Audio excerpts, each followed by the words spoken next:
A very warm welcome to all of you. I am Dr. Mahendra Kumar Meena, Assistant Professor Shri Govind Guru Government College पासवाड़ा। BA third year के लिए पाश्चात्य विचारकों की जो श्रृंखला है, जिसमें हमने मैकाइवली का अध्ययन प्रारंभ किया है, उसी क्रम में आज हम मैकाइवली के नैतिकता और धर्म संबंधी विचारों का परिचय प्राप्त करेंगे। आइए चलिए देखते हैं कि मैकाइवली अपने सिद्धांतों के प्रतिपादन में अथवा अपने विचारों में धर्म और नैतिकता के संबंध में क्या धारणा रखता है। आप सभी को विदित है और पिछले वीडियो व्याख्यांश में हमने चर्चा की है कि मैकाइवली जो था वो पुनर्जागरण का शिशु था और अपने युग के सामाजिक राजनीतिक परिस्थितियों का प्रकाशक था। उसके विचारों में हमें तात्कालिक इटली की राजनीतिक और सामाजिक परिस्थितियों की छाप और उसका प्रभाव देखने को मिलता है।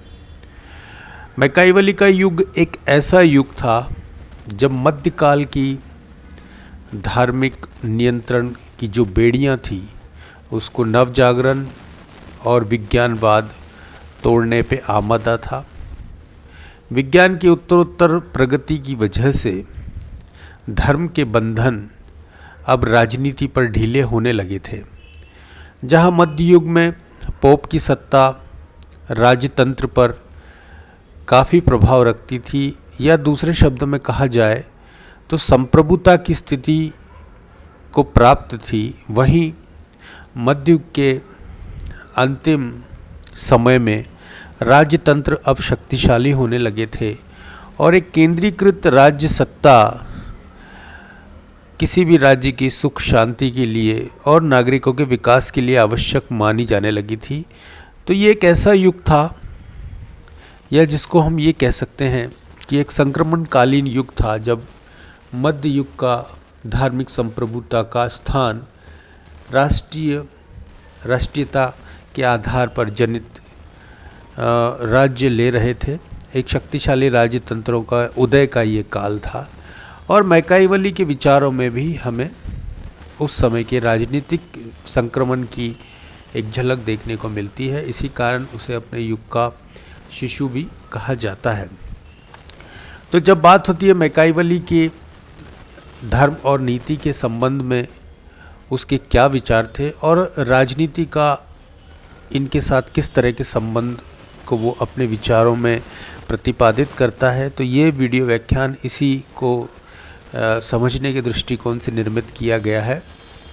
आइए देखते हैं। मैकाइवली ने राजनीति को धर्म और नीति के प्रभाव से सर्वदा मुक्त और स्वतंत्र कर दिया है।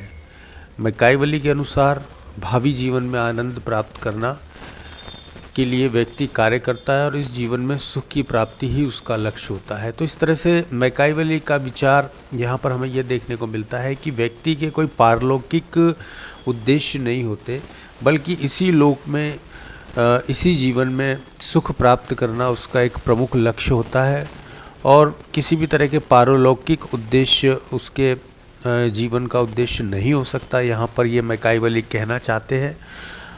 अब देखिए, मनुष्य जीवन को वह इसी लोक अर्थात इसी विश्व, इसी समाज और इसी राज्य के अंतर्गत यथार्थ स्वरूप में मानता है और उसमें सुख प्राप्त करना ही मनुष्य के उद्देश्य के रूप में बताता है।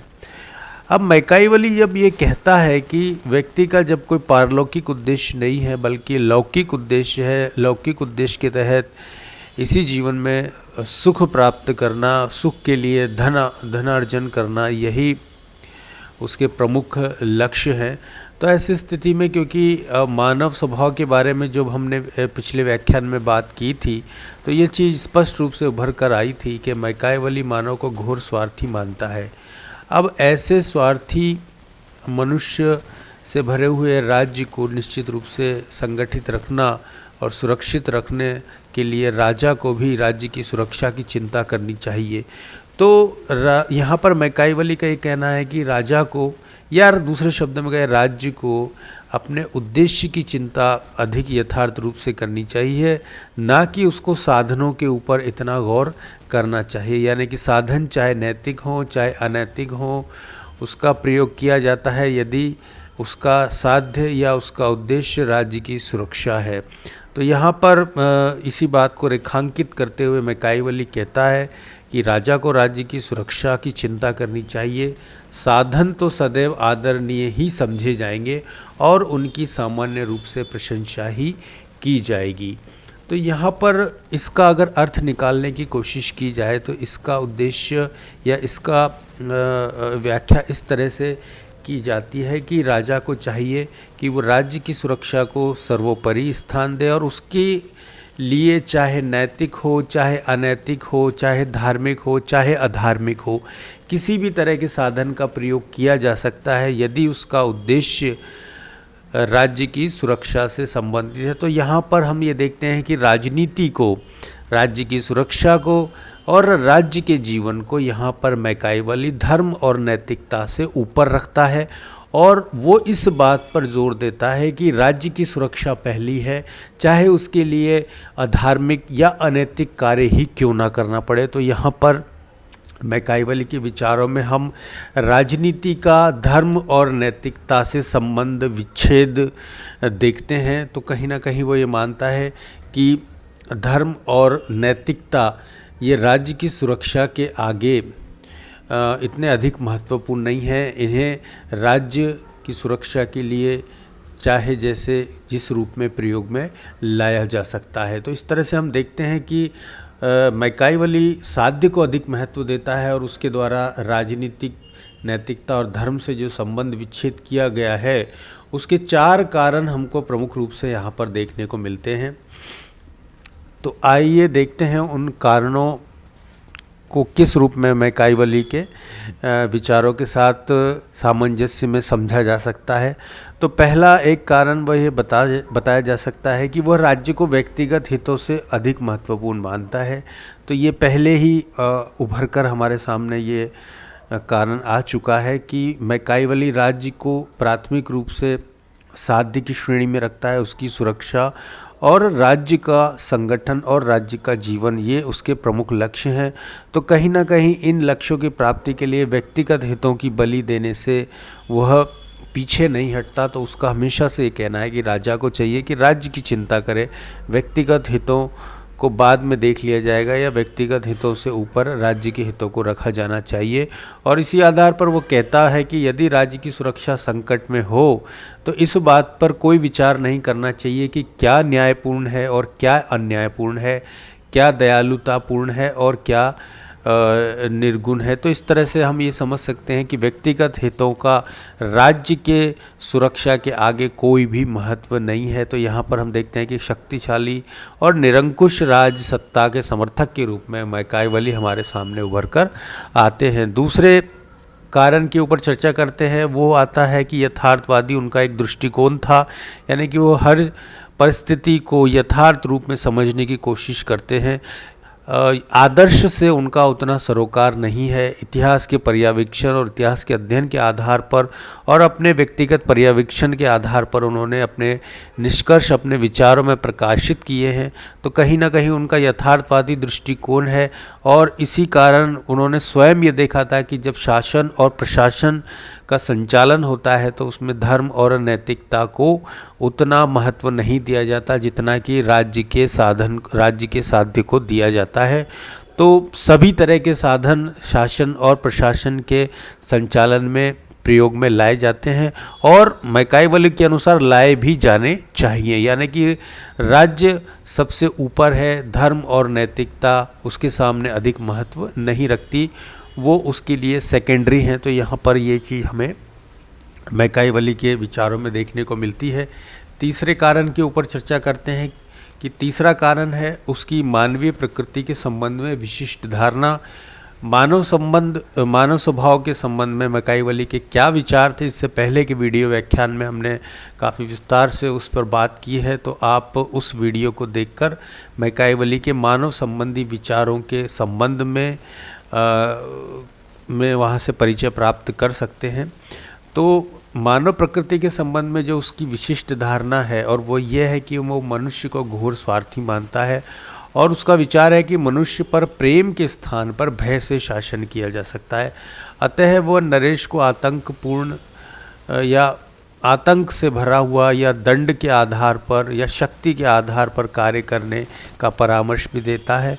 तो कहीं ना कहीं हमें ये देखने को मिलता है, क्योंकि राज्य के अंतर्गत जो व्यक्ति हैं वो स्वार्थी हैं, क्योंकि व्यक्तियों का ये मौलिक चरित्र है कि वो स्वभाव से स्वार्थी होते हैं, अपने हितों पर केंद्रित होते हैं, स्वयं के फायदे के लिए कार्य करते हैं। तो ऐसे व्यक्तियों को नियंत्रण में रखना प्रेम के आधार पर संभव नहीं है, बल्कि भय के आधार पर ही ऐसे घोर स्वार्थी मनुष्य को नियंत्रण में रखा जा सकता है। तो इसी आधार पर मैकाइवली राजा को ये परामर्श देते हैं कि उसे हर तरह का मार्ग, चाहे वो आतंकपूर्ण मार्ग ही क्यों ना हो, अपना कर नागरिकों को भय से नियंत्रण में रखना चाहिए।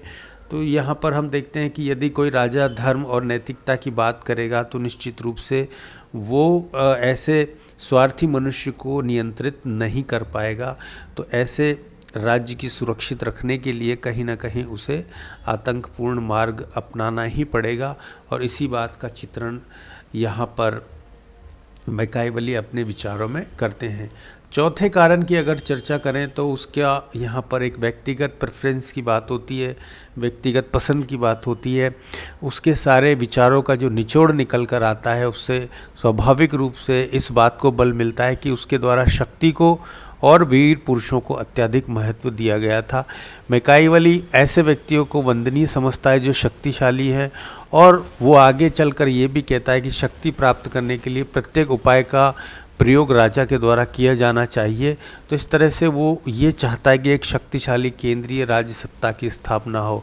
उसके दृष्टिकोण के अनुसार बात की जाए तो धार्मिक और नैतिकतापूर्ण राजनीति का जन्म राजनीतिक लक्ष्यों की प्राप्ति के लिए आर्थिक और धार्मिक कार्यों का समर्थक होने पर भी राजनीतिक क्षेत्र में धर्म की उपयोगिता को वो स्वीकार करता है। तो देखिए, इसको हम इस तरह से समझ सकते हैं कि एक तरफ तो मैकाइवली जो है धर्म और नैतिकता को राज्य के नीचे का स्थान देता है, और वो ये कहता है कि राज्य की सुरक्षा को प्राथमिकता दी जानी चाहिए, और इस प्राथमिकता के क्रम में किसी भी तरह की अनैतिकता या अधार्मिक कृत्य को भी किया जा सकता है। लेकिन साथ ही साथ मैकाइवली ऐसा नहीं है कि राज्य से पूर्णतः धर्म और नैतिकता को विदा करना चाहता है, बल्कि वो ये कहता है कि राज्य के लक्ष्यों की प्राप्ति के लिए आर्थिक और धार्मिक कार्यों का समर्थन भी किया जाना चाहिए, और कहीं ना कहीं राजनीति के क्षेत्र में वो धर्म की उपयोगिता को भी स्वीकार करता है। और हालांकि उसकी दृष्टि में राज्य में धर्म की महत्ता केवल इतनी है कि धर्म शब्द जीवन का आधार है, और यदि व्यक्ति एक बार राज्य के कानूनों की अवज्ञा कर भी दे तो वो धार्मिक नियमों को, क्योंकि ईश्वरीय नियम के रूप में उसके सामने आते हैं, तो वो उनकी निश्चित रूप से पालना करता है। तो यहाँ पर मैकाइवली ये कहना चाहता है कि इस तरह से, क्योंकि धर्म के जो नियम हैं उनको ईश्वरीय आज्ञा के रूप में सामान्य मनुष्यों के द्वारा समझा जाता है, तो राजा को चाहिए कि वो इन नियमों का प्रयोग राज्य की सुरक्षा के संदर्भ में करे, और उसको इस तरह से दिखावा करना चाहिए कि वह धर्म का पालन कर रहा है, और इस तरह से इन धर्म को पूर्णतः विदा करने के स्थान पर यहाँ पर मैकाइवली के धर्म और नैतिकता के संबंध में जो विचार है वो काफ़ी उपयोगितावादी हमें दिखाई देते। यानी कि धर्म और नैतिकता का वो पूर्णतः त्याग नहीं करता, बल्कि उसको उपयोगितावाद के आधार पर राज्य के हित में, राज्य के सुरक्षा के संदर्भ में प्रयोग करने की सलाह देता है। आगे वो अपने ग्रंथ डिस्कोर्स में लिखता है, डिस्कोर्सेस में उसने लिखा है कि जो राजा और गणराज्य अपने आप को भ्रष्टाचार से मुक्त रखना चाहते हैं उन्हें सबसे पहले समस्त धार्मिक संस्कारों की शुद्धता को सुरक्षित रखना चाहिए और उनके प्रति चित्त श्रद्धा भाव रखना चाहिए, क्योंकि धर्म की हानि होते हुए देखने से बढ़कर किसी देश के विनाश का कोई लक्षण नहीं है। कुछ अन्य स्थानों पर वो इस प्रकार के विचार भी व्यक्त करता है कि धार्मिक संस्थाओं का पालन गणतंत्र की महत्ता के कारण ही है। अब देखिए, यहाँ पर एक चीज़ समझने की है कि गणतंत्र की जब वो बात करता है तो उसका कहीं संकेत इटली की ओर नहीं है, बल्कि वो अन्य जो राज्य हैं जैसे कि फ्रांस इत्यादि हैं उनकी तरफ संकेत करता है, क्योंकि इन जगह पर धर्म की पालना के आधार पर गणतंत्र की महत्ता को स्वीकार किया जा सकता है। लेकिन जहाँ पर, क्योंकि उस समय इटली में घोर स्वार्थवाद की सामाजिक परिस्थितियां और राजनीतिक परिस्थितियां मौजूद थी, तो उन परिस्थितियों के मद्देनज़र उसने धर्म को वह स्थान नहीं दिया, नैतिकता को वह स्थान नहीं दिया जो कि एक गणराज्य में या गणतंत्र में दिया जाता है। तो यहाँ पर हम समझ सकते हैं, क्योंकि मैकाइवली अपने युग का शिशु था, यथार्थवादी दृष्टिकोण के साथ जिस तरह का उसका पर्यवेक्षण था, तो उस पर्यवेक्षण में यही चीज़ निकल कर आई कि धर्म और नैतिकता का प्रयोग राज्य की सुरक्षा में किया जाना चाहिए। इसी कारण वो लिखता है कि इन संस्थाओं की अवहेलना राज्य के विनाश को जन्म दे सकती है। और इस प्रकार मैकाइवली शक्ति के साथ साथ धर्म को भी सम्राट के आधार के रूप में स्वीकार करता है। हालांकि धर्म के संबंध में उसका दृष्टिकोण पूर्णतः उपयोगितावादी है, यानी कि राजा को वहीं तक नैतिक होना चाहिए, वहीं तक धार्मिक होना चाहिए जहाँ तक कि राज्य के शक्ति और हित के संदर्भ में वो उचित हो। यानी कि धर्म और नैतिकता का पालन या उसके पालन का दिखावा राजा को उस हद तक, उस सीमा तक ही करना चाहिए जहाँ तक वो राज्य की सुरक्षा, उसके स्थायित्व और उसकी शक्ति और हितों को बनाए रखने में उपयोगी हो। अगर इस तरह के उद्देश्य धर्म और नैतिकता से हासिल नहीं होते हैं तो राजा को निश्चित रूप से इनका त्याग कर देना चाहिए। ऐसा यहाँ पर हमें मैकाइवली के कथन में और उसके विचारों में देखने को मिलता है। अब देखिए, इस मैकाइवली के जो धर्म और नैतिकता संबंधी विचार हैं वो आलोचना से परे नहीं है। हर राजनीतिक दर्शन की तरह इसकी भी आलोचना की जा सकती है और ये कहा जा सकता है कि मैकाइवली ने अपने राजनीतिक दर्शन में धर्म और नैतिकता की नीति की घोर उपेक्षा की है। और इटली की तात्कालिक परिस्थितियों में उसकी दृष्टि इतनी सीमित और मर्यादित हो चुकी थी कि वह मानव समाज में इनका सही मत मापने में सर्वदा असमर्थ था। और वास्तव में देखा जाए तो उसकी राजनीति को धर्म और नैतिकता से संबंध विच्छेद कर उसे और भ्रष्ट कर दिया है। राजनीति जो कि तात्कालिक इटली की अगर बात करें तो पहले ही भ्रष्ट हो चुकी थी, और व्यवहारिक रूप में यदि उसका नैतिकता से संबंध विच्छेद कर दिया जाएगा तो राजनीति निश्चित रूप से कहीं भी समाज कल्याण का साधन नहीं बन सकती, बल्कि वो और अधिक भ्रष्टाचार और अनैतिकता को जन्म देकर राज्य के खुद की सुरक्षा और स्थायित्व के लिए नुकसानदेह हो सकती है। तो इस दृष्टिकोण के अनुसार अगर हम यहाँ पर मैकाइवली के विचारों की आलोचना कर सकते हैं कि राजनीति में कहीं ना कहीं नैतिकता का पुट होना चाहिए और नैतिकता के आधार पर ही राजनीति का संचालन उसे भ्रष्टाचार से मुक्त रख सकता है। इस बात की आवश्यकता आज की तारीख में भी बहुत अधिक है और इसी तर्क को मैकाइवली के उसके धर्म और नैतिकता संबंधी विचारों की आलोचना के रूप में भी हम प्रकट कर सकते हैं। तो यहाँ पर ये चीज़ उभर कर आती है। हाँ, धार्मिक मामलों का राजनीति से कितना संबंध होना चाहिए ये एक विवाद का विषय हो सकता है, लेकिन धर्म जहाँ तक नैतिकता का पाठ पढ़ाता है वहाँ तक उसको स्वीकार किया जाना चाहिए। और राजनीति भले ही नैतिकता से उसके साथ जुड़ी हुई हो और धर्म उसमें जहाँ तक सहायक होता है, निश्चित रूप से ऐसी राज्य में का स्थायित्व अधिक होगा, वहाँ सुरक्षा की व्यवस्था अधिक होगी। तो इस तरह से हम ये देखते हैं कि आज के इस व्याख्यान में हमने मैकाइवली के धर्म और राजनीति के संबंध में जो विचार उसके थे उन पर काफ़ी विस्तार से बात की, चर्चा की। आपके कोई भी प्रश्न हो तो इस वीडियो के नीचे कमेंट बॉक्स में आप लिखकर हमसे पूछ सकते हैं। हमारी तरफ से उनका समाधान करने की कोशिश पूरी तरह से की जाएगी। आप चाहें तो व्हाट्सएप ग्रुप में भी अपने मैसेज कर सकते हैं, वहाँ पर भी अपनी बात रख सकते हैं। वीडियो में बने रहने के लिए आपका बहुत बहुत धन्यवाद। मिलते हैं अगले वीडियो में।